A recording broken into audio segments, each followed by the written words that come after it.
This is In Character. I'm your host, Gerard Robinson, Vice President for Education at the Advanced Studies in Culture Foundation.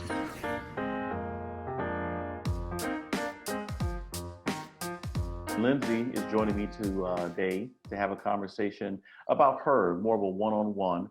And so with that, let me welcome you to In Character. Thank you so much for having me. Happy to be here. Good to see you again. So first question, what made you decide to leave your own classroom to become an administrator? So it was a really difficult decision, and one that I haven't, in all honesty, fully committed to yet. I am kind of this enigma in my building. I had a superintendent who came to me last year, and he said, "You're ready." And I said, "What?" And he said, "You're ready to lead the district." And I didn't initially. I think this is common for a lot of teachers who are faced with a decision of whether or not to leave their classrooms for admin. And I've always kind of felt like it's sad to me that in our profession, oftentimes that's the decision. If you want to advance professionally in education, you are oftentimes forced to leave the classroom. And so I stewed on it for a little bit, and then he and I had a few conversations, and I said, I just don't think I'm ready to leave my classroom full time. And he said, "Well, what is your create something for you where you could lead and still teach? Like, what would that look like?" And I said, "Well, it doesn't exist." I said, my dream job that is capitalizing, I think, on all of my talents would be a hybrid position where I could still be in my classroom half-time, teaching 12th grade English, AP and English 4, and then planning all of our professional development and leading our coaching and mentoring in our district. And he said, "Let me think about that." And then eventually we had some turnover at the high school the following school year, and they did some restructuring of our administration and created an academic dean position that allows me to do just that. So I am in a hybrid position which is an interesting role, but part-time admin, leading, coaching, and mentoring, and planning all of our professional development, delivering professional development. And then I still get to be in my classroom half of the day, which is just really rewarding. And if I'm being realistic, I think there will come a time when I have to choose, especially as I take on more leadership roles within my district. But so for me, to answer your question, I'm not entirely out of the classroom yet. I still have one foot in, and I would imagine that I will have some decisions to make in the future. And the word hybrid today means a lot more to a lot of people than it did even 6 months ago, but your hybrid is leadership. So one foot in the classroom, one in administration. What do you do with this in order to create a culture of learning in your school? Does it in any way spill over to the district? How does it work? Yeah, so, I love that question. I think typically there are two populations within school districts that are typically kind of, they're not heard enough. And those are the voices of our students and the voices of our teachers. And so I'm uniquely positioned with still being in my classroom to, because our kids, they are bright, they are sharp, they know what's going on, and they have opinions, and so one of the things I'm really enjoying about my new role is how I am uniquely positioned to still listen to students. And then also in this new role, I am uniquely positioned to listen to teachers. And I kind of have been serving as a liaison between admin and teachers. Now, if I'm being honest, I think during a typical school year, it's just my dream job. Obviously, this is not a typical school year where I'm fielding a lot of concerns, a lot of complaints, not just from teachers, but even from students who know that it's in my nature to advocate for them. But I think that, we have to reimagine what these leadership roles in our buildings look like. And we need to consider all of the voices and are they all being elevated? Because I think sometimes when we think about these traditional structures and these conventional hierarchies, oftentimes there are voices that get lost in translation. And so one of the things I'm trying to do, and I am green, I am a rookie. This is, again, my first year in administration, and what a year to begin. But I feel like this is a moment for us to get it right in the midst of this pandemic. Teachers and educators, administrators, we've always known inequities exist within education, and this is a moment to get it right. So in kind of serving in this new hybrid role, I'm trying to reimagine what leadership looks like in our district, and I'm trying to be vocal about ensuring that all of these voices are elevated. And the great thing about you being a rookie in the hybrid model is that there are going to be more of yous across the country, either because of circumstances or because the model just works. And so while a first year person this time, I'm sure in 5 years we connect, there'll be a lot of people listening to what you do.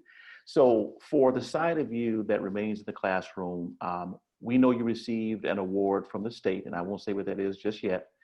And there's many people in the state of Illinois, really across the country, who may never get a chance to meet a you. And so if you can, walk us through the process of the first day someone said, hey, we're going to nominate you for this, all the way to the moment when you heard your name called. Sure. So is it okay if I say eventually what it is? Okay. Yeah. Well, so I was the 2018 Illinois Teacher of the Year, and I didn't even know, this is such a cliche, naive thing to say, but I truly, genuinely, I had no idea there was a Teacher of the Year for every state. And I basically had been serving as the student council advisor in our building. I still do. And I had capitalized on my own leadership role and my connections with my students as school leaders to try to start doing some work around advocating and raising money for our Special Olympic athletes. And so I'm also a musician. I have a lot of musician friends and connections in the music community here. And so basically we capitalized on some of those networks, those connections, and then partnered with our local police department. They wanted to get involved in helping to raise money and wanted to start doing the polar plunge with us, where we plunge every February into frigid waters and raise money for Special Olympics. And then we eventually also put on a big concert with all of my music friends, which my students worked. And we raised over $8,000 for our Special Olympic athletes within 3 hours in my very small rural community, which was a really big deal. So that kind of all that considered, in addition to just things I was doing in my classroom, I had a student and our chief of police came to me and said, we want to nominate you for Illinois Teacher of the Year. And I said, what is that? And he said, well, it's a thing, and we think that you deserve to be nominated. And so I never thought I would hear anything more about it. And then eventually in August of 2017, I found out that I was in the top 10, and I was elated and thought that would be the coolest thing that ever happened to me professionally. And then on the night of the banquet, there was no one more shocked to hear my name called than me. And so at the end of the night, they call up the Teacher of the Year after a long interview process. And life has been kind of unrecognizable ever since. And, I think for a lot of teachers who, whether you are an award-winning teacher or not, and you're being recognized for the undeniable work that you're doing, I think every teacher gets faced with the decision of when and if they should at one time or another leave their classroom for another role in education, another role in a different profession. But I've really tried to be led by this mantra of what am I feeling pushed to do and what am I feeling pulled to do. And when my superintendent recognized something in me last year, I would be lying if I don't know that I could properly identify it, but I would be lying if I said that I wasn't feeling as though I wanted there to be some kind of a space created where I could take on some more leadership responsibilities within our district. And thankfully, he recognized that within me. And so whenever they did some restructuring and said, this is the role we want you to play, and it happened to align with my objectives and my goals, it felt like the right fit. And again, you know, I'm a realist, I'm honest. And I think in a typical school year, I think it's the dream job for me. I think, you know, we're all kind of navigating these challenging times and working in real time and making mistakes and adjusting. But ultimately, if there's one thing I wish could happen more in education, I wish that, you know, and educators were constantly pushing the boundaries of what a 24-hour day can hold. So finding time to sit down and reflect and reimagine what things can look like, that sometimes is a challenge due to time.